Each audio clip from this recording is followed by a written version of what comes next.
Welcome back, everybody, to another episode of the Dead Inside podcast.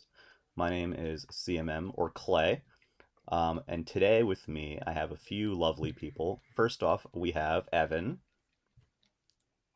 Hello, I'm Evan. I'm on the podcast with everybody here. I'm absolutely not fighting Nemesis in the first encounter in Resident Evil 3 PlayStation 1 right now. And then we also have Falco. Hey, how's it going? Falco gave a normal intro, Evan. Yeah, well, Um, I'm fighting Nemesis right now, and it's taken all my concentration, and I forgot to bring the healing items with me. Good He's lord. about to win. well, speaking of fighting zombies and monsters and whatnot, today's episode is all about Outbreak Shades of Horror. As y'all probably know, it is our current in development next gen survival horror game. Um, and it is being built in Unreal Engine 5. We talked a little bit about it last time, but recently we have been streaming a lot of development progress and showing off new areas in the game. So we kind of wanted to talk about a little bit about the game itself, how it's going to be different from the previous games, and kind of get it all into one nice juicy podcast episode for all of y'all. Um, so yeah, I guess to start off, Evan, if you could tell us what is Outbreak Shades of Horror?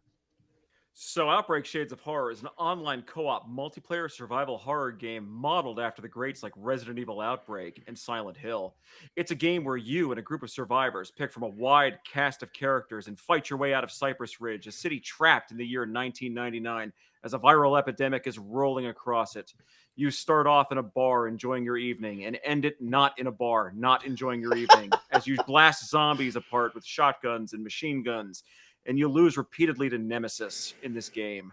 It's going to be an awesome thrill ride. It's coming out on Xbox Series XS, PlayStation 5, Steam, Epic Game Store, because this probably will go out after that announcement, Yeah. and any other next generation platform that may or may not show up and has the CPU and GPU and RAM and video RAM requirements to support it.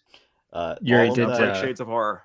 I did it too, right? And yeah, I'm getting healing items out of the box right now too.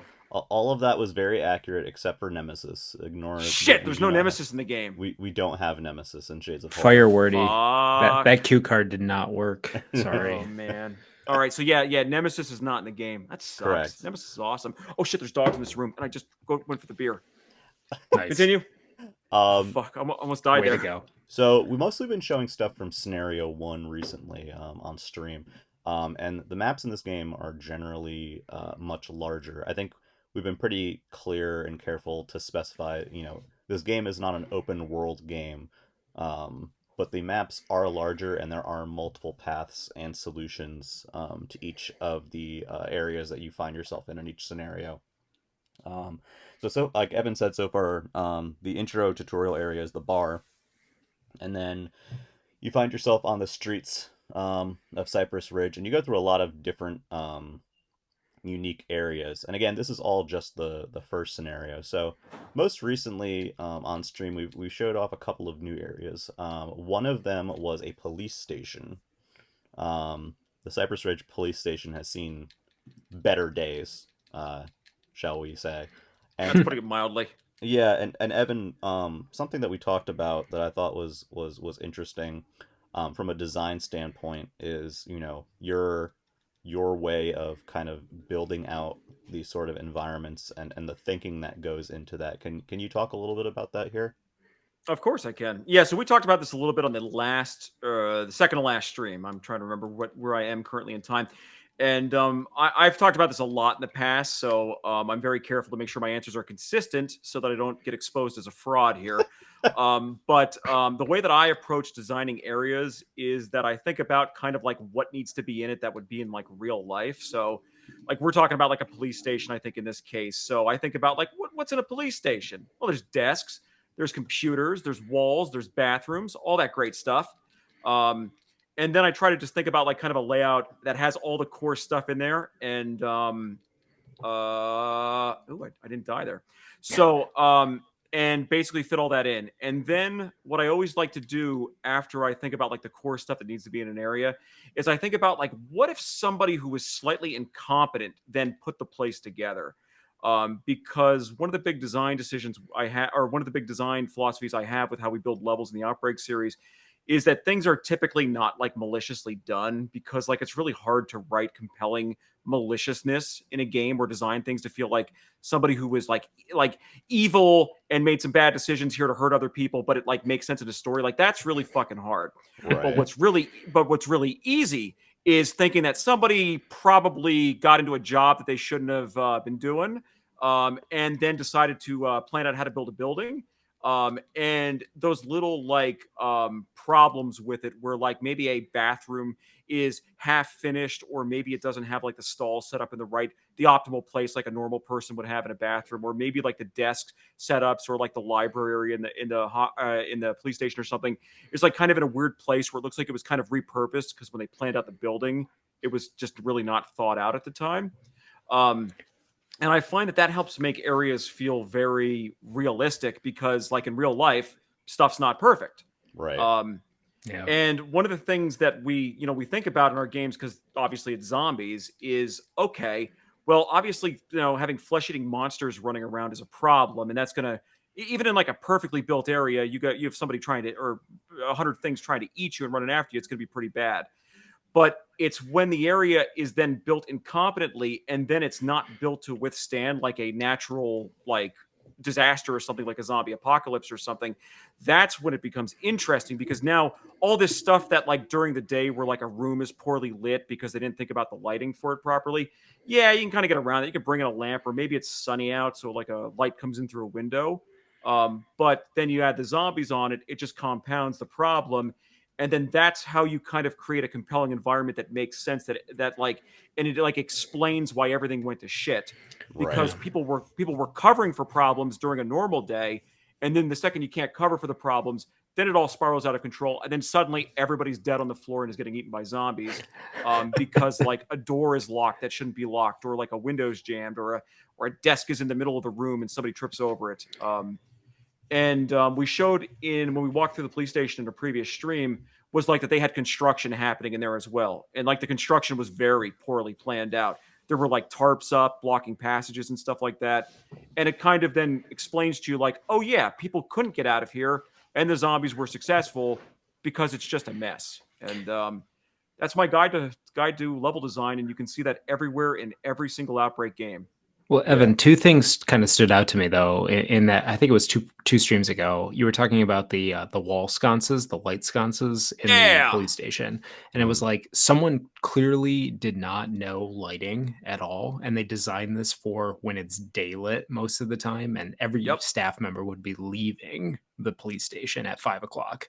And Right. so it's like, well, what would it look like? What would all this lighting look like? Well, it's about 15, 20 feet up in the air, Yeah. not shining down at the floor, but actually shining up at the ceiling. Of course, everything's gonna be dark as shit in this police station. Can't see anything. And then also your approach to like, why are things on fire?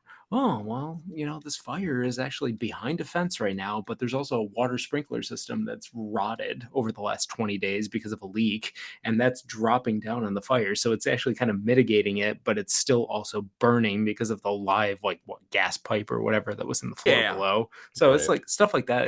It's funny how you explain it away, but it's an afterthought to most gamers. They would not really necessarily notice that. Yeah. Yeah, and it's actually funny in a way too, because it's not even like, it's certainly an afterthought for most gamers, but it's actually funny. We get negative reviews about this stuff sometimes, where people are like, "Well, that doesn't make any sense. It would never be like that in real life." And we're just sitting there, just like, "Yeah, but that's it. Actually, would be, because things are built poorly in real life, and sometimes you can get into a bad situation like that." So it's always funny. Like we've certainly seen like negative reviews over the years, where people have like pointed out, "Hey, the lighting's not really efficient in this room," and it's like, yeah, it's kind of the point, right? Like it's Right. meant to be a problem. And those sconces, they kind of look really nice, but they don't really help light up the room at all. And that's why you have a flashlight, and why it's scary and frustrating to work through. And I mean, Falco, that was actually a great setup for this, because one of the things that we like about survival horror, and that I like about survival horror, is that it's like at the core for the genre, it's about depowering the player in most cases, right? And older like games like Silent Hill and Resident Evil did that by having a limited inventory, and weapons were not super efficient or effective most of the time. Um, but you can also do that in ways like messing with the environment and having ineffective lighting or things not be in a way that should happen in an ideal world.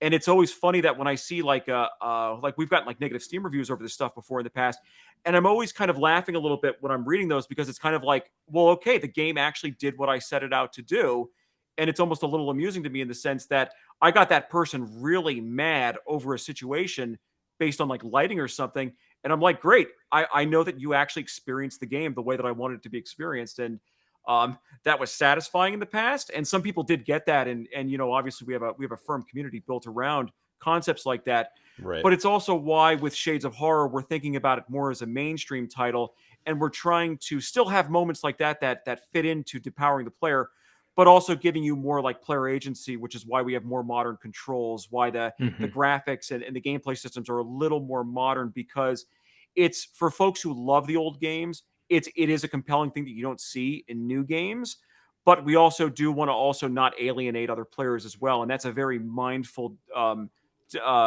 decision for how we're building and architecting out Shades of Horror. That old crowd can get what they like out of it, but the new crowd, it doesn't like stop them from enjoying the experience, and we're trying to really broaden the player base through that. So Evan, Right. though, do you think a lot of that frustration stems from the fact that like video games are more active in nature? Because you don't see those same criticisms for like a Studio Ghibli film. Like when you see like a Miyazaki film and you see these rooms that have like thousands of books and shelves that make absolutely no sense. People are like, "Oh, that's whimsical. It's absolutely beautiful." It's this, expansion of the mind type concept. But in a video game, it's like, this is frustrating as shit. I don't want to play this game anymore. God, I'm gonna put a one out of 5 star review on Steam. Like where does that line like from frustration to just acceptance kind of come into play for video games? So I think that, I mean, like, I'm obviously in no way qualified to answer this question, but in my personal opinion, and this is just You're my you're a opinion, game dev. You're well, qualified. Well, I I'm mean not qual self-titled, but that's fine. yeah, it's Self-titled. just self-titled. I put it on the door frame and then just tell people about it. But I think the difference is that I think modern game design over the last, and let's just say it's over the last 20 years, is you're not really like games from like a AAA studio for the most part. Historically, over the last 20 years, they really weren't made to be failed, right? Like they were always made in a sense that no matter what, you could kind of like force your way through them. I'm gonna go pick on Call of Duty for this, just because it's an easy one. But like you look at like something like from the mid '90s, where like the maps in Doom, right, where they were Mhm. true mazes. The puzzles were very like nondescript in some ways, and you could just walk around like a map in Doom 2 or Duke Nukem 3D and get pretty freaking lost, and not have an easy way out. And one of the criticisms that I always see with like Call of Duty over the last 20 years was like, oh, you have the follow me marker on your screen at all times, so you can't get lost at that. And I think the difference is in why like you can see like a negative review on a Steam or on a game, but not a negative review for like a movie that's tries to be a little more archaic in its storytelling or things like that, is that people don't expect to fail games anymore. And when they do fail, they're frustrated because now they feel like, well, I'm replaying this, but I already replayed part of this. So why do I have to do this again? Right. And Right. that's one of the big things that separates out like older games, older survival horror games in all the different forms of it. Resident Evil, the old Resident Evil games had limited saving, right? If you died, you didn't go back to a checkpoint. If you saved at a typewriter, you could go back to that, but otherwise you had to restart the game. And it's kind of like a game design element that doesn't exist in most games anymore. And even when it does exist now, it's like noteworthy in like a modern game. Like think of all the stories about Dark Souls and Demon Souls from 10 years ago, Yeah. where those games were like crazy because it's like, oh, it's like I'm playing Ninja Gaiden from like the 80s and 90s now. This is Mhm. crazy. I've never experienced it before. And people who didn't have those shared memories, because like me and Falco are old here, so we grew up playing those types of games. Um, like we look at those and we're like, yeah, that's been around forever. But somebody Yeah. who's maybe younger who never experienced it is like, this is crazy. Yeah. And then you pair that up with like indie design, because like we didn't really have a budget for really any of the Outbreak games in the past. So it's like you pair up that hard difficulty with a lack of like really like high quality animations and like what are people consider high quality like cinematic storytelling and stuff. And then people are like, well, this is shit. Why they're not even trying here? There's not even a follow me button on here. And I think that's really where you start seeing stuff like that happening. and it is again something that we're being mindful of with Shades of Horror. It's not that you're going to have what is his name, Captain Price or whatever, in front of you with a follow me indicator on his head, but the levels are not open world. They're linear with branching paths, and there's going to be a game flow that makes sense and areas that make sense to go into and out to, which is something that we didn't really focus on in prior titles, to ensure that the old crowd finds what they love about classic survival horror in the game, but the new crowd still can find it as a fun action game with some friends that they can get into and be excited about. Right. And I think something worth mentioning too is you technically cannot fail a movie, right? Like True. if Oh, you I see can, but I mean I can as well, but yeah, if you're watching a movie, you're always going to get to the end. You're not going to have you don't have to rewind and rewatch chunks of a movie. yeah. Um just to see the conclusion. So that kind of rings true. Now you can fail a movie by completely missing the point, but that's another that's Well, another sure. thing Um, entirely. but like kind of talk about the archaic thing about it. Like when me and Falco were young, you could fail a movie because like there were like VCRs and VHS tapes, and Yep. if you destroyed the VHS tape Oh, rewinding it, sure. you can't watch the movie, so you just failed it. So like what I'm saying is like me and Falco are part of this generation that's angry and old, and when we were kids, everything was just broken and made of magnets, and we had to DOS all of our monitors and stuff regularly, and Yeah. and we're out of Don't put touch and angry, and It, don't we're, put we're, we're learning magnets how to be near the modern. TV. I like that I'm just it, throwing Falco under the bus on all this stuff. It's like, it, yeah, he's with me. if I He didn't hates have a everyone. Brady, if I didn't have a Brady Games, guidebook, I wouldn't be able to Yeah, complete half the games I played. But Well, exactly. it's funny because he's like, oh, Falco's like this, Falco's like I'm not that much younger than Falco. I know. yeah, I was gonna say, I don't want to throw you underneath the It's bus, okay. CMM. Like It's I okay. I was usually get I thrown feel under the like bus. I can insult Falco's age and my Oh, age, okay. but I feel like I can't insult your age because I I think I'm mean, just an old I have soul, genuine respect for you, and everyone this else does, podcast is so going bad. it's fun. and not for me. Yeah, no. But But not for Falco. Never No, I Falco. will say though, Evan, like honestly, I was not familiar with the Outbreak series until a couple years ago, like when you were first starting getting involved with the LRG, Discord, etc. You're not alone yeah, And today. I will say though, I was always puzzled by the fact that you would have to explain, oh, this is inspired by survival horror 90s style games, Resident Evil Mhm. 1, 2, 3 on PS1.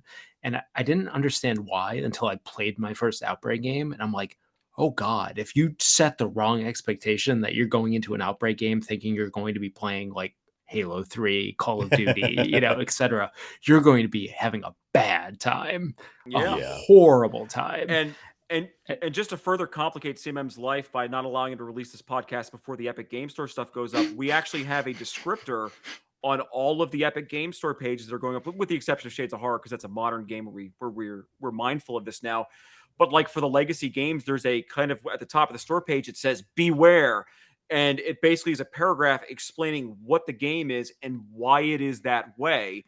And it's like, if you're up for this, you're probably going to have a lot of fun with this. But like, I don't want you charging into this game thinking that it's like a 59.99 AAA experience, and you get here and you're like, what the hell is this?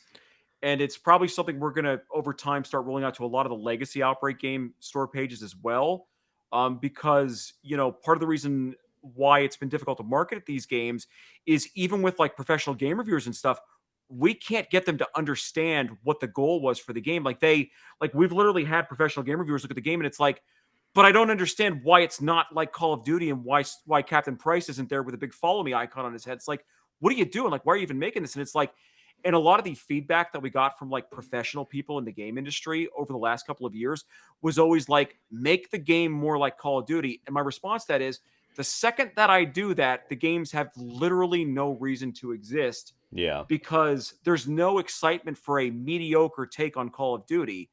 But there sure, is excitement and why we have a growing fan base and why the series is successful for game experiences that simply aren't made anymore. right, And it's even interesting where people who are like professional game industry people, like you have to explain it to them, and sometimes some people get it, and we've had some great interactions with professional game reviewers and stuff who do get it. But we've had a lot of people after explaining to them, they're like, I cannot process what you're saying to me. 1 out of 10. I Yeah. had the same disclaimers though for any Dead Drop Studios email where I'm introducing Evan to one of my Yeah. colleagues for the first time. So I mean, it's Oh, fine. absolutely. It Yeah, works. It really absolutely. does. Beware. Just like 10 paragraphs starting with beware. Bring But crackers. we bring crackers. The man likes carbs. Big fan of carbs. But seriously, like we're joking about it, but there is a reason why we're beginning to move those disclaimers out, and we're calling in the age of Shades of Horror getting shown off, we're starting to label the other games as their legacy Outbreak games, and they're meant to evoke a different time than Shades of Horror is now. Shades of Horror is moving into the future with intention, right? Right. So it's not meant to like disparage the games in any way, but it's meant to set expectations, because what I don't want is somebody spending $15 on Endless Nightmares in a store where they can't get a refund easily, thinking that it's something that it's not. Yeah, you want to be Very true. clear about Yeah, what the product is. But you also want to maintain that uniqueness too. I mean, yeah, Yeah. like it's an homage to classic horror survival.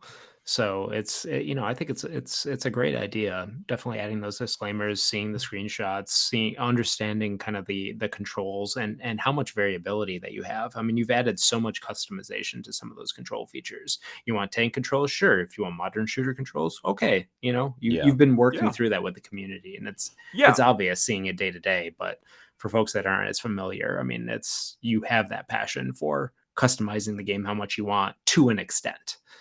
Yeah, Yeah. and I mean that's all come out of fan feedback too. Things like that, Endless Nightmares and Contagious Memories, you can switch between your camera view at any time, between fixed camera and over the shoulder and first person shooter, and that it's like free aiming like a modern shooter now in those games in the first person and third person modes. Like that's all from fan feedback where people are like, I want to play your game, but I just cannot do the fixed camera angles. And we're like, okay, we can take Yep. feedback and iterate on it, and we did, and those are our biggest releases by far. And that's ultimately also influencing why we're going in the direction that we're going with Shades of Horror and everything as well, is we're trying to make things as approachable as possible while still having the stuff that folks want to see um, from the older crowd, from the ancient crowd like me and Falco, but not God like Yeah. damn CMM. it, But Evan. not me. CMM's Seriously, Yeah. I'm not that CMM's ancient. yeah, Yeah. CMM's young.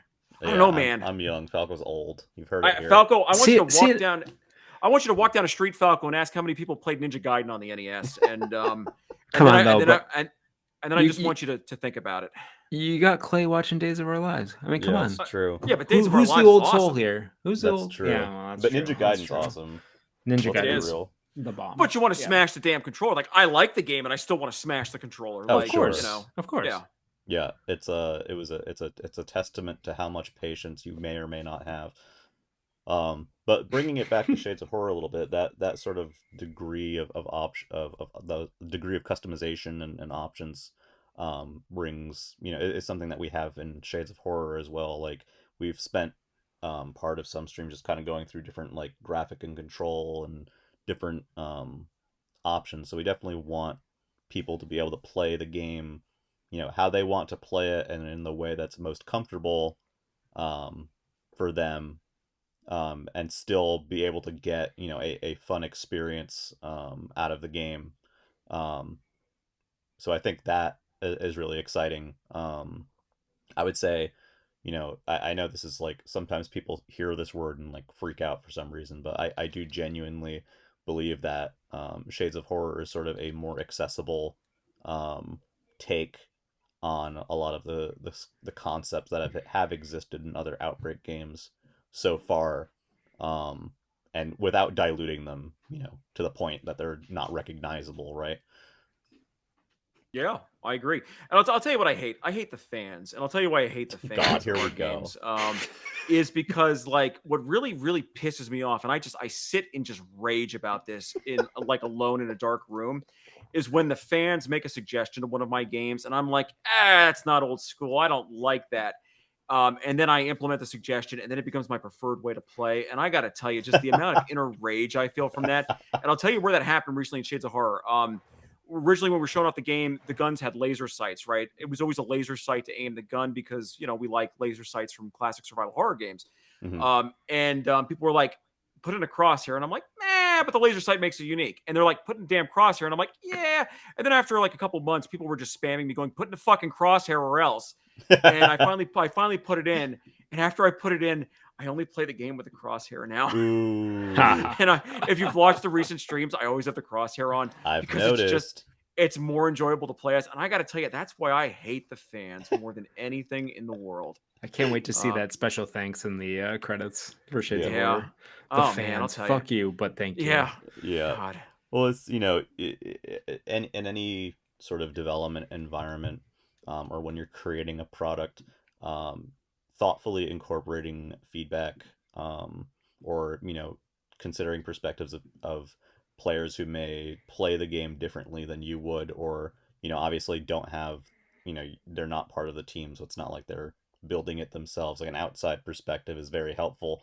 So even when you're really sure about something, sometimes you get some sort of insight where like, you know what, damn, they were right. And so I think people should know that despite our joking, we do take that sort of feedback very seriously, and we do implement things where it makes sense, and where it enhances the entire game, or maybe allows the game to be enjoyed by more people. So like just having that crosshair in there versus a laser sight, you can still use a laser sight if you want to, but you have the option of the crosshair now. And sometimes we can even be surprised at you know how um how good some of those changes and suggestions can be when they're actually implemented.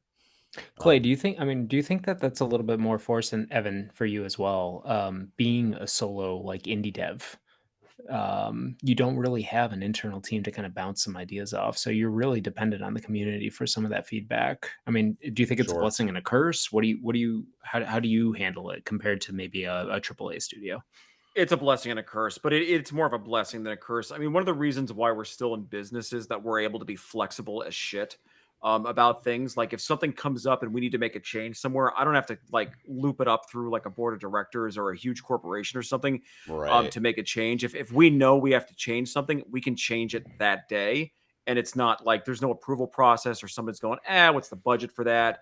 And things like that. And that's one of the reasons why we're still in business and we're successful, but also why other indies tend to sometimes outperform the AAA studios, is just because we can make a change really quickly. We can get a new game out, or we can make a fundamental change to a game to make it better. And I'll tell you where that happened in the past was a recent story where this happened in the past was with the release of Endless Nightmares. Now, a lot of people don't remember the release of that game, but when Endless Nightmares released, it was our first game where we allowed you to switch the camera angle between the fixed cameras, the first person shooter, and the third person shooter. But the trick here was all three views still played like an old school survival horror game. You didn't have the free look aim. You could aim forward, down, or up. And even Mm, in first person shooter view or in a third person over the shoulder view, it still behaved like a classic survival horror game if you can kind of imagine that in those views. right. And the feedback we got at launch was that the people who like the old school stuff loved it. Great. No notes. You done good. But the people who did not like it and wanted a more modern experience were like, I will not fucking play this. And we were getting negative reviews. And in the first major patch for Endless Nightmares, which I think probably came out like 3 weeks after the game released originally, we introduced the free look aiming to be closer to like the Resident Evil remakes and Resident Evil 7 for the Right. over the shoulder and third person view. And that was something that I don't think another company like a AAA could have gotten into change like that for their game that quickly. And we had it out in 3 weeks, and it greatly increased sales for the game and helped, at the time, Endless Nightmares be our best selling game, our quickest selling game, and our best selling game at the time before Contagious Memories came and just stomped all over that. But, Right. I mean, yeah, there's definitely in terms of indie projects, or even fan driven projects, like you see content online all the time. Like for example, you'll see like we made a tribute to Sonic or whatever. That stuff is very like, there's no you know rules, I guess. Well, it's not, you don't have the bureaucracy that you have in a larger organization for something like that. So like Evan said, it's much more flexible, and if something needs to be changed or done quickly, the advantage of being a small developer is that you can make that change, and you don't need to get permission from 3 levels of people above you. Right. So in that sense, yeah, we're very flexible, and I think that is an advantage that an organization like us has over a larger studio. Certainly, like versus something like EA or whatever, where you have all these levels of um, you know all these levels to deal with basically before anything can Yeah. get tweaked. Very true.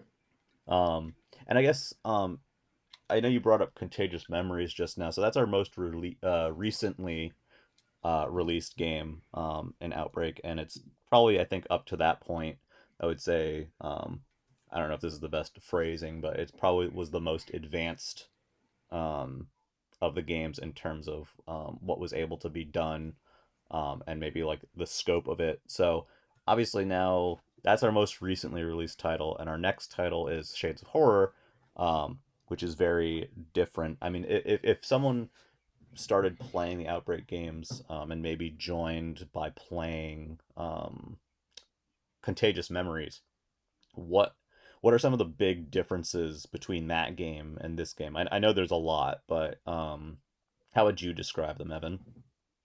I think the biggest difference is that Contagious Memories was meant to be what is a perfect representation of a PlayStation 1 game made in 2022, like with all the bells and whistles and like what if you truly made a PlayStation 1 game in 2022 and you tried to make a high quality PlayStation 1 game?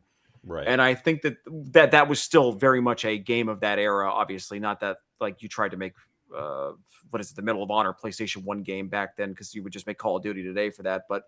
Um but that's kind of what that game was. Whereas Shades of Horror is more like, what if you really tried to make a modern game that played and looked truly modern, but still had like some of the aspects of survival horror that was a part of the genre for it, which is like still you still have a limited inventory. You have a cast of survivors with different abilities and stuff like that.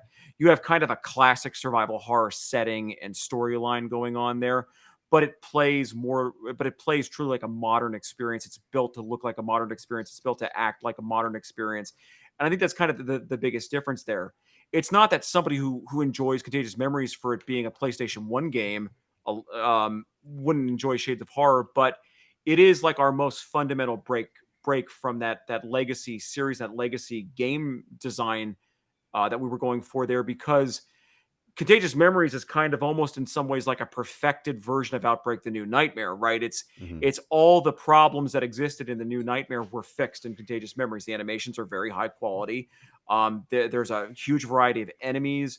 There's a huge variety of puzzles and gameplay. It still has cooperative play optionally for it, but it's still very much like you can draw a line directly back to The New Nightmare and even Outbreak 2D, you can draw the line right back to that from Contagious Memories. Whereas Shades of Horror is really a kind of like a reboot in every sense of the word, story obviously, but also Right. gameplay and everything else. And that's and it really is trying to say that somebody who liked Left 4 Dead or somebody who liked the Resident Evil remakes should be able to sit down and play Shades of Horror and be like, yeah, this is great. I'm having fun. And I never played Resident Evil 25 years ago, Right. stuff like That's that. that's me in a nutshell. Like the Yeah. first time I sat down and played Shades of War, I was like, "Oh my god, this is like playing Left 4 Dead for the first time." Yeah. Like in Yeah. college, like it just kind of had that same feel to me. It was kind of new, exciting. I was connected to the characters, but not really connected to the characters at that point. So, great reference. Yeah, and I think something like Left 4 Dead is a reference we're going to be using a lot more as the game goes on, because it really does, like, it would be a lie to say we're not looking at like Left 4 Dead for some of the for some of the design decisions and stuff, and how did they handle certain situations and stuff, and from a Yeah. gameplay or a story or stuff like that. It like Left 4 Dead is funny because it's a game that's now, like, that was 2009, I think, or very late Hmm. 2008. Actually, I think it was really late 2008 for the first one, wasn't it? Yeah. And you can sit down and play Left 4 Dead today, and that game feels very modern, even though it's not like it doesn't have all the modern shooting mechanics of like Call of Duty and stuff. But like that game still feels really modern, and that's why it's a kind of a good thing to emulate because it's kind of a midway point between old Resident Evil and Call of Duty Zombies 2023. You know? You Yeah, kinda had a little bit of that the Gears of War shooters kinda aspect to it in Left 4 Dead, so, Yeah, like, you could kinda snap in multiple directions, and you had some right. cover and stuff like that, but, yeah, you still had that, like, early kinda Steam kind of, Counter-Strike shooter yeah, jankiness to it, so, yeah. Yeah, I think maybe something I would say to kind of like succinctly put the difference, and you can tell me if this is accurate or not. But whereas something like Contagious Memories is kind of classic recreated in a sense, Shades of Horror is more classic but modernized. Like it has those more intricate maps and level designs that you see in classic survival horror. It still has, if you so choose, the difficulty of those games, and you have your limited inventory space, but it's modernized in the sense that certain things are smoother, the control is smoother. Aiming your weapon, you have a crosshair now, like Mhm. stuff like that, where you're evoking a feeling or aspects of the best aspects of classic survival horror, but also modernizing it so that maybe more people can enjoy it, maybe in a way that feels less clunky by modern standards. Um, and I think that's significant, because it's sort of like a win-win, in terms of people who enjoy the classic experience enjoy it because it still has a lot of the really important hallmarks of a classic survival horror game.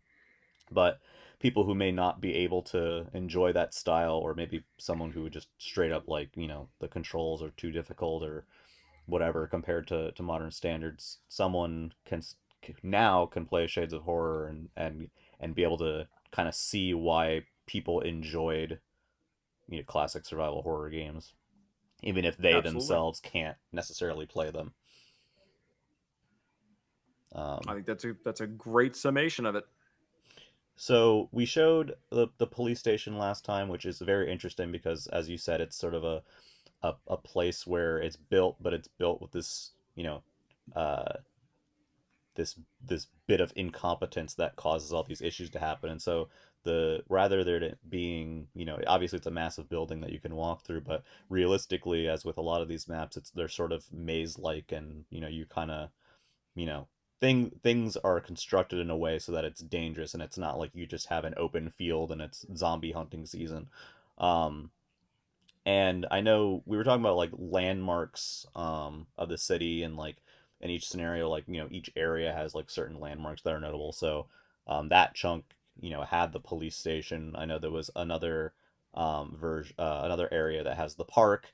And another area that we were showing most recently was this arcade building, where you go in and there's all kinds of fun. It's built to look like a 90s arcade. Can you talk a little bit about why you wanted there to be this sort of like, this arcade, this giant arcade in Cypress Ridge, and kind of what you think is exciting about it? Yeah, I mean, I think there's a lot of reasons why there's an arcade in Cypress Ridge. I mean, at the very base level, I like arcades, and they don't really exist in a way that I can easily enjoy them in the way that I used to love to. Sure. So as with everything with these series, is I'm clearly trying to reclaim a part of the past that I'm never going to get back. So that's probably the most like base reason why there's an arcade in Cypress Ridge. But it's also it ties in excellently. It's a big city. It's 1999, so all that of course makes sense. Right. That there would be an arcade there in '99. They were still around America in the time. They were starting to hit decline, but it's not out of the ordinary for a city that is has a pretty substantial population. I mean, Cypress Ridge has got to be um, I don't even know how many people live in Cypress Ridge, but it's not a small amount of folks. It's a pretty developed city. So Right. All that makes sense. We love to put Easter eggs in the game, and the one of the easiest ways to put Outbreak Easter eggs from the Legacy series in the game, obviously, would be to have them pop up in like a video game store or an arcade there too. And that's kind of what I ended up using the arcade for, was to have a great excuse to put like key art and posters from prior games in the series. Things from the Kickstarter campaign, the anime Outbreak characters and stuff feature all over the arcade and everything. Right. And it's just it's a really nice place where it makes sense to make like in jokes like that, where it doesn't break the immersion, right? Yeah. There's lots of great Um, homages to classic arcade games and styles of arcade gaming yeah, there. I know yeah, there's and that. Yeah. that's the other thing too, is like a lot of folks, again, for the newer audience out there who did not grow up in a world where you went to the arcade every other day. They're probably not aware, or never, like Julian and I were fortunate to live in Japan as well, and we made liberal use of arcades in Japan. But there's kind of, if you go around the Cypress Ridge arcade, there's machines from almost every type and every era of arcades there. There's obviously the old coin-op joystick stuff from the 80s there. There's more modern stuff from the 90s with like 5 and 6 player games, like remember the X-Men or the Simpsons Yeah. games and stuff like that, Yep. or the Captain America game that was there. So that those kind of machines are represented. There's things like the driving the motorcycle stuff, Yep. where you would drive on a motorcycle. There's the enclosed cabinets where Yep. you would be like flying an airplane, or the things that I remember obviously from when I was young was like the mech type arcades, where you would actually, it would like try to create the simulation of being in a cockpit of a mech and stuff like that. Yeah. And then everything too, from like basketball, skee ball, foosballs there. Right. There's a bar there inside the arcade, and drinks and soda and stuff. So it's like, um, it's something that I think probably the newer generations probably didn't get to experience firsthand, and it's cool to be able to show them that stuff did exist, and Yeah. the way that it's depicted there back when. Yeah. The other thing that we're doing with Cypress Ridge too is Cypress Ridge is a sister city in Japan. So it's also a great excuse to pop up some Japanese stuff in there. Obviously, the Japanese vending machines feature in the arcade, um, and things like that. So it's trying to find those in universe. It's kind of like trying to find those in universe excuses to satisfy your own selfish desires and still have it make narratively make sense. Like, I really want to Like, is make it? this. Yeah. Yeah. Yeah, I mean, What, it's what passion good. driven stuff is Yeah. important. what year again does Shades of Horror kind of take place in, roughly? It's going to be September of 1999. So you kind of have a little bit of like a Shenmue kind of style, where it's Yep. like the arcade Yeah. still has stuff from like 5 years in the future, and you still have like a Yeah. Sega Saturn out on your TV, but it took place in Yeah. like 1986, in 87 or whatever it was. Yeah. And Cypress Ridge is notorious for shit like that. I mean, when you go to the electronics store, which we did show off a little bit too, it does kind of blend that a little bit. There are some stuff that, yeah, you would have seen it in like more like 2003 is there. And yeah, there's some stuff that really you probably would have seen closer to the end of the 80s in the electronics store. But it's like it's almost blurry enough that you can kind of get away with it, and Yeah. it doesn't break the immersion, and it still lets you be able to have things like that in there, and have it make sense. Yeah, it's fun. Like, it obviously, it may not be like, 1000% era accurate, but it's not, done in such a way that it's like, oh, this is so wrong or whatever. Yeah. I think And the way that we excuse all of that narratively too is that we just say, well, Zarina is the mayor of Cypress Ridge, right? So if Cypress Ridge is anything more advanced than it should have for the time period, she's just doing a really good job as the mayor of the town, and like Zarina's just putting in the work there to get them all the new stuff yeah, they've got a lot of first, yeah, they got a lot of R&D going on in Exactly, Cypress just Ridge. huge amounts of like Sony R&D. No, God, let's not use real companies. Yeah. Sony. Well, let's do it like The Simpsons. They've got a great Sony manufacturing plant there. Bort. Sorry, Falco, you can go. I was gonna just say Bort instead of Bart, but Bort, yeah. that was a really shit joke. But anyway, Well, no, it's a great joke because Cypress Ridge is all about the Bort license plate.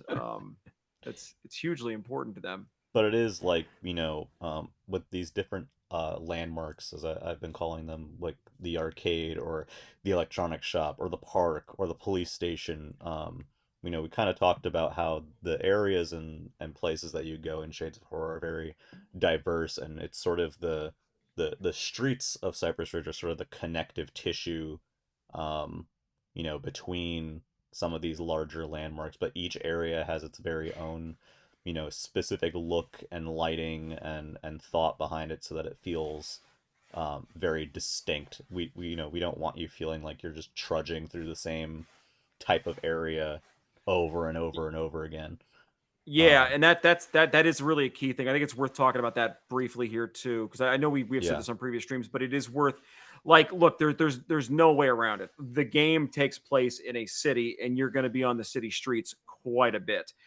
So one of the biggest things I've been putting thought into while designing the levels, and of course Julia has been as well as she writes the scenarios and everything for it, is that yeah, everything the streets are the connective tissue. You're going to have to be going out to the streets at every point of the game. There's going to be something with the streets, so it's going to be every time you go out to the streets, it has to feel like a different and unique area, that you're not just walking down the same boulevard like endlessly.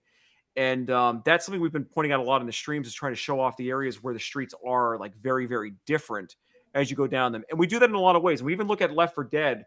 For Left 4 Dead is taught a master's class on how to do this, because the first scenario in the city, you're on the streets like a lot in that city, and the way that they made it not feel monotonous was by always having like a new building to go into, or separating you, putting you on a main street or a back alleyway, or now you're in a construction site or something, and now you're like on some right, floorboards above the city.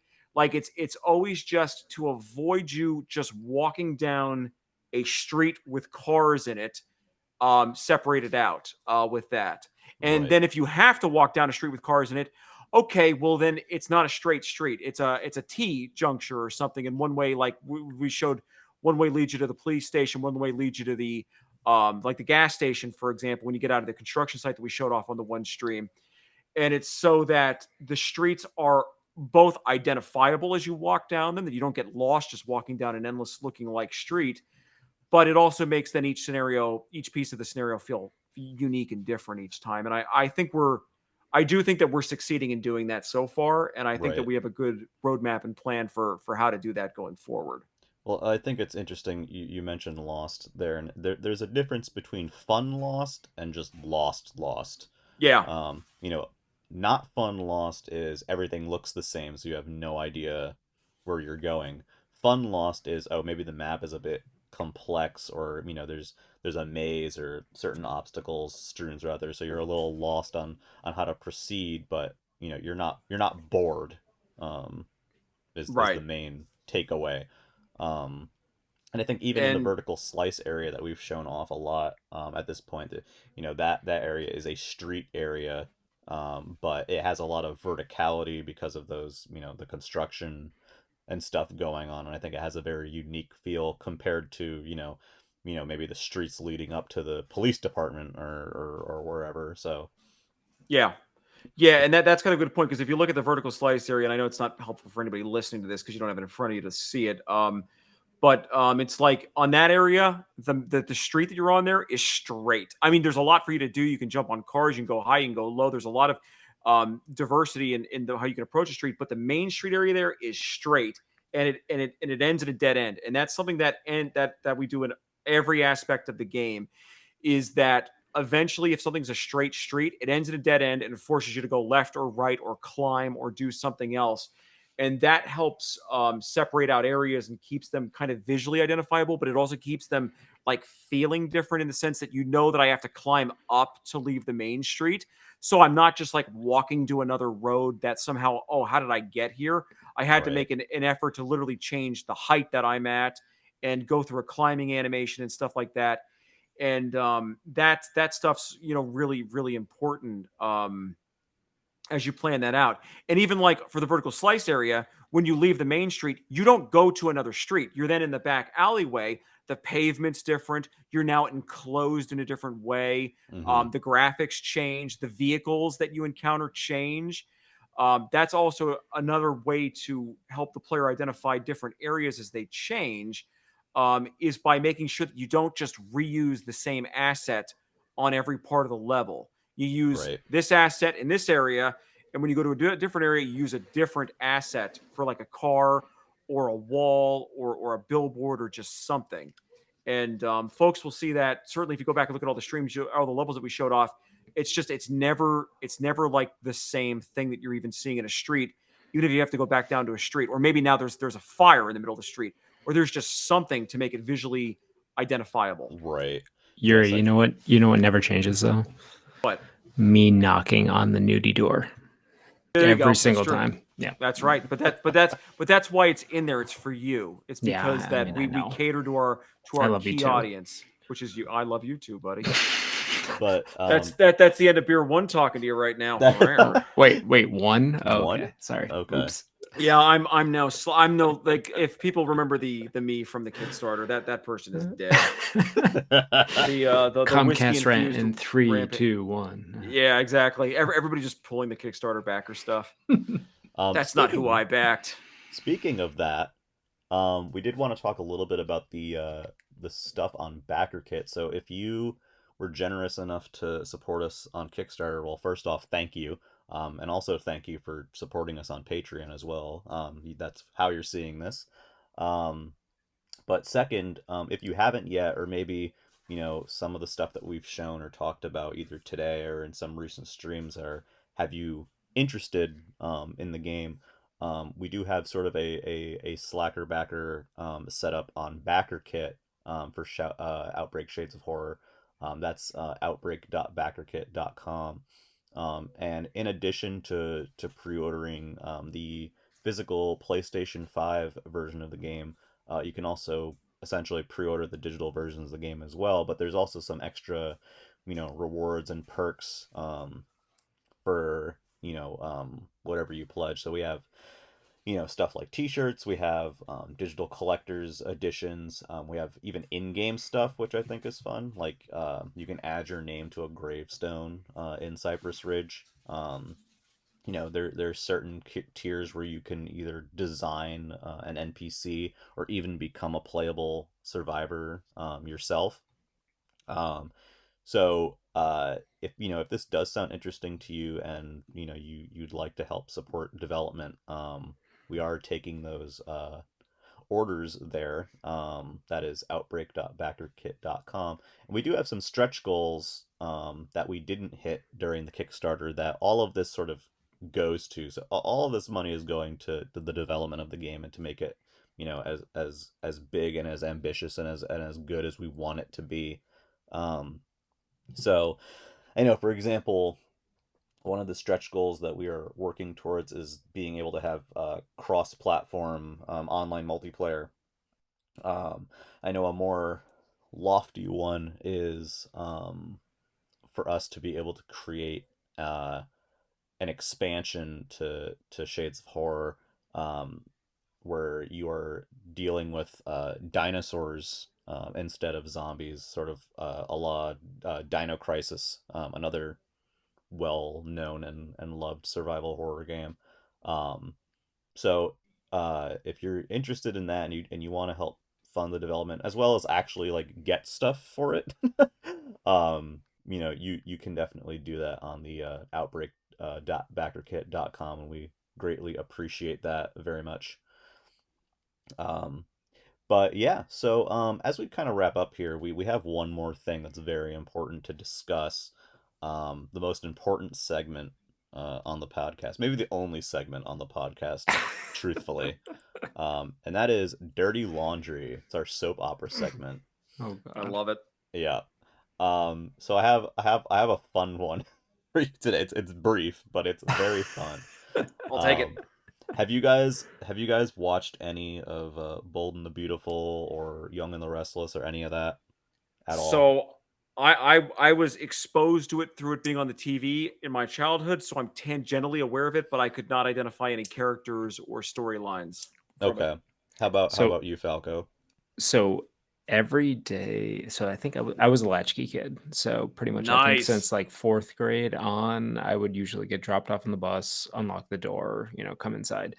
Um, my parents would always record Guiding Light at 3 p.m. on CBS Oh yes. every single day, and we would watch it most dinners in front of the TV.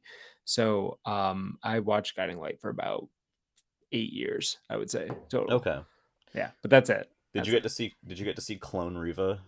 Was that Yes. happening? Yes. Yes, Okay. Evil Reva, and I think one of them went blind at one point and then Yeah. saw the light with the fireworks. Yeah, I Yeah. remember that vividly. Yes. Okay. Well, this God, I isn't feel so quite left that. out now that I don't know anything about soap operas. I've got to go sit down and just crunch through like 25 years of soap operas now. You'll be there for a while. Yeah. Until you're dead, probably. Good luck. Actually, yeah. Good Till luck I'm with that. dead. Yeah. I mean, that's a lot of material to go through. I'm behind on Days of Our Lives right now, and I've been crunching through it, and I was like a month and a half behind. Now I'm only closer to like a month behind, and it's very time consuming if you're gonna catch all of it, and if you're insane like me, I won't skip any. Um, but there's a certain character, one of my favorite soap villains of all time is on. She's on the CBS soaps.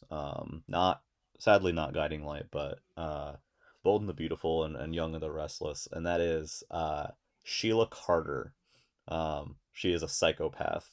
Basically, she is the psychopath. Like she murders and plots and twists and you know does whatever to get her way. And there's this very funny I was thinking about what to bring to this today. And there's a lot of very fun like serial killer storylines on soaps, and I was thinking about that, but um Sheila is sort of this insane force of nature who's very driven to get what she wants, I guess we could say. And so that leads her into trouble. So there's this particular incident around 2002, 2003-ish. Her daughter um, has traveled to LA because that's where I think Bold and the Beautiful takes place in LA. Mhm. Um, and her daughter has traveled to LA to meet her idol. And her idol is Amber Forrester.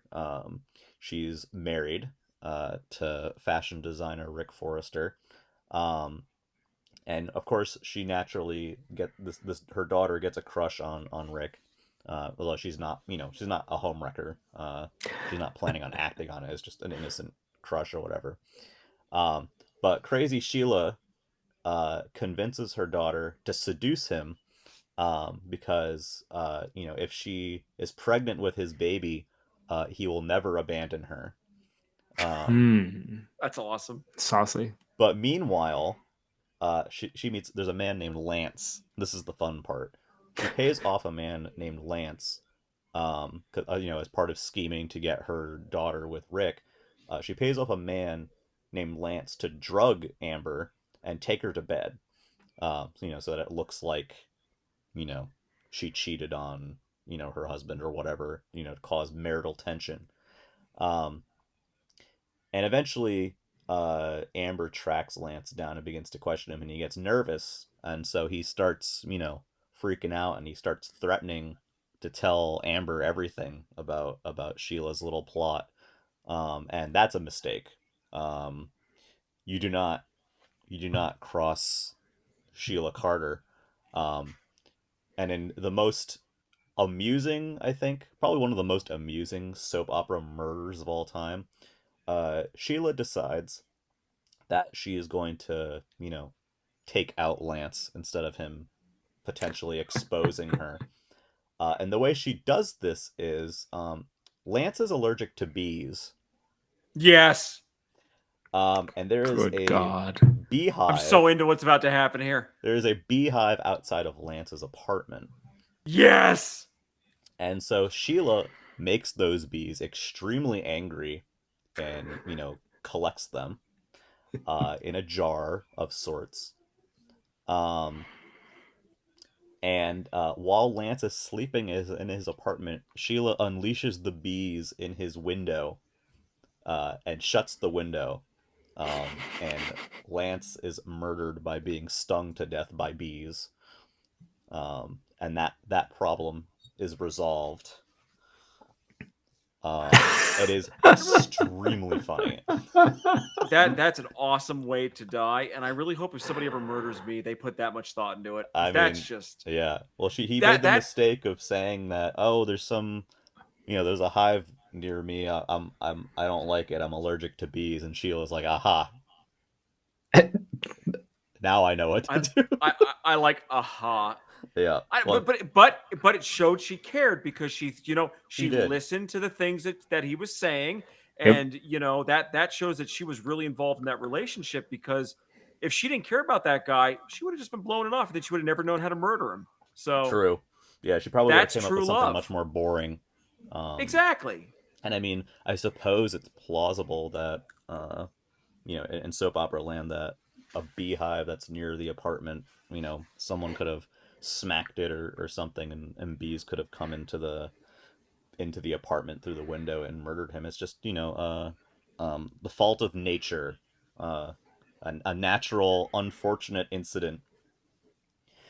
Um, it's funny because it came up again recently, um, on Bold and Beautiful, and this is why soap operas are great, because they have so much history that can be mined from.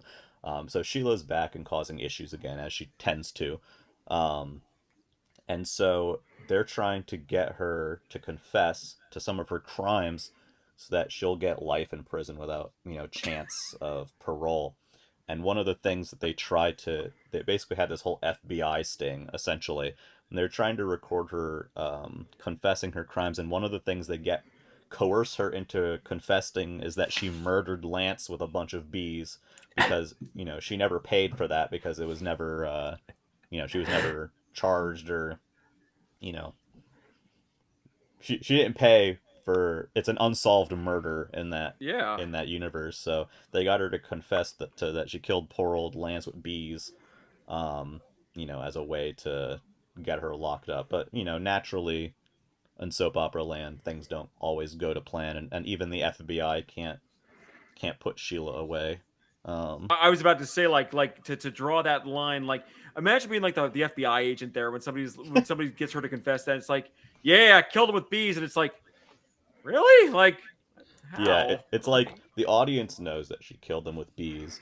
The characters are probably very suspicious or believe that she killed him, uh, in that way, because it's such a freak thing to happen, and, details after the fact, or whatever. Like, it's an open secret, right?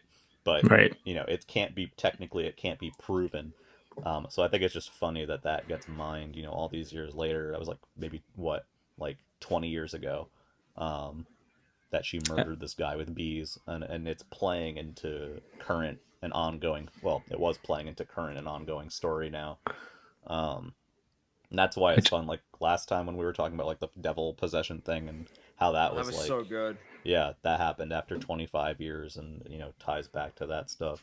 So I always find that stuff very fun. I'll see if I can find a clip of the bees, to share with you guys, and with please everybody do. watching. Yes, I need the video of that murder. I Absolutely. Falco, did you say bees do? Oh, I said please do, Oh, but I I was thought you going were to say making an awful pun. Crime Oh, Sting crime and sting. death by bees, and no one made the pun. Seriously. Yeah, I Oh, know. Well, Oh, beware, I guess. Just like our oh, legacy God, titles. I Uh, Jesus, I end the like bees podcast do. now. I like this. Yuri, God, please like add something like this into Shades of Horror. Like it just ends the game somebody immediately. murdered with you get murdered by bees. All right, yeah. Yeah. Yeah, I'm sure we could get that going. where's the clock tower ending where you get murdered by bees? Oh Like, my and god. ending B. Ha!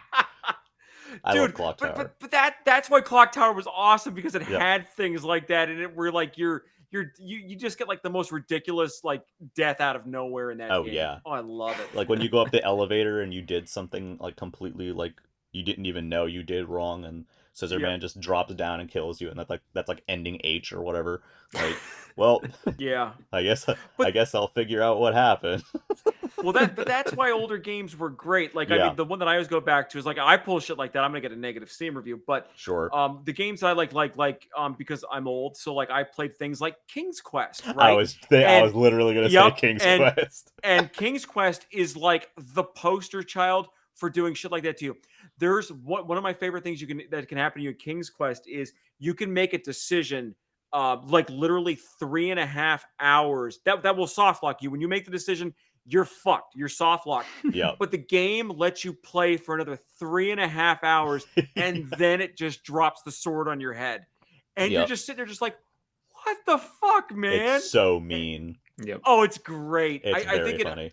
I think it's the one where you get the shit kicked out of you with the Minotaur thing. I think that's where like something that can happen like hours beforehand gets you. I like the Sierra deaths are sort of infamous, I think. Yeah. Oh, they're in perfect. That time. They're very funny. And Oh, some they're of them so are good. absolutely complete bullshit. Yeah. You wouldn't see something like that today.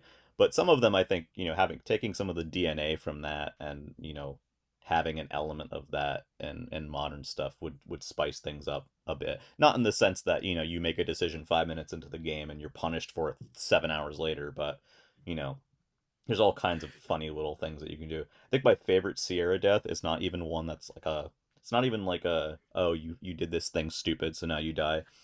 I mean, it is, but in a different way. I want to say it's King's Quest 7.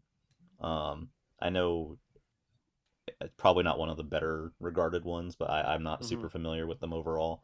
But basically, you can go into the desert and drink salt and you die. Awesome. And I I love think it. that's the funniest thing ever. And the game is like, you're a dumbass for drinking salt in the desert. Drinking salt in the desert, and you It's like, fucking why would die. you do that? I love it. That's so good. So that's why those games were fun. They had personality. Yeah. Mm-hmm. They had lots of personality. And like Monkey Island was always like the more like I don't know what the word I'm looking for, but like Monkey Island like screwed with the player a little bit, but it never like went that far to like completely like screw you over like that. Right. Which is probably why those games are probably more popular than King's Quest, but because Tim was smart enough not to piss off the player that much. You know? You got to piss them off the right amount. The right amount. Yeah. That's what I'm trying to figure out with Shades of Horror, is just how to piss them off the right amount. Yeah. How do you fuck with players in the right way to create something that's memorable and still fun without it becoming this whole like, well, I just did this for 7 hours, now I'm being punished for playing this game and yada yada. Yeah, that's so good. We'll figure out a way to murder someone in Shades of Horror with bees, and you can thank Bold and the Beautiful for the inspiration. Awesome. But with that, I think we're coming to the end of this episode. Yeah, I think that's a podcast, guys. I'm getting a little sleepy. Yeah, sounds about right. I think that's. I literally drank a beer for the first time in like, I'm gonna say probably 5 or 6 weeks. So yeah, that's hitting him hard. Ready for a nap. Yeah, old Evan is ready for his nappy. Yeah, old Evan's ready for the nap. Yeah, knocking on the door of 40, my man. Well, in the interest of letting Evan sleep, thank you all for being here. Thank you, Evan. Thank you, Falco. Yeah, thank you both for making time tonight for this. I hope anytime. I hope everybody enjoyed kind of taking this little dive into Shades of Horror and into kind of game design and classic survival horror in general. We will see you again soon for another episode of the Dead Inside podcast. But until next time, take care, and we will really important. Right before we end, really important here. Okay. One quick last minute announcement, special podcast, super end of the thing announcement here. I started playing Resident Evil 3 on the PlayStation 1 at the beginning of this podcast. Mm-hmm. I got as far as the tram. I literally just got to the tram with Nikolai. So for anybody wondering, that's how far I was able to get in one podcast in Resident Evil 3 on the PlayStation 1. Wow. We'll have to see how far you can get next podcast. Yeah, exactly. Next podcast. I'm just going to keep playing every podcast. Just pick up from that. That's right. Spot. So just stay tuned to the next podcast to find out how far I get in Resident Evil 3 on the next podcast. All right, guys. We'll see you next time. Bye-bye. Have a good night. Take care. Bye-bye.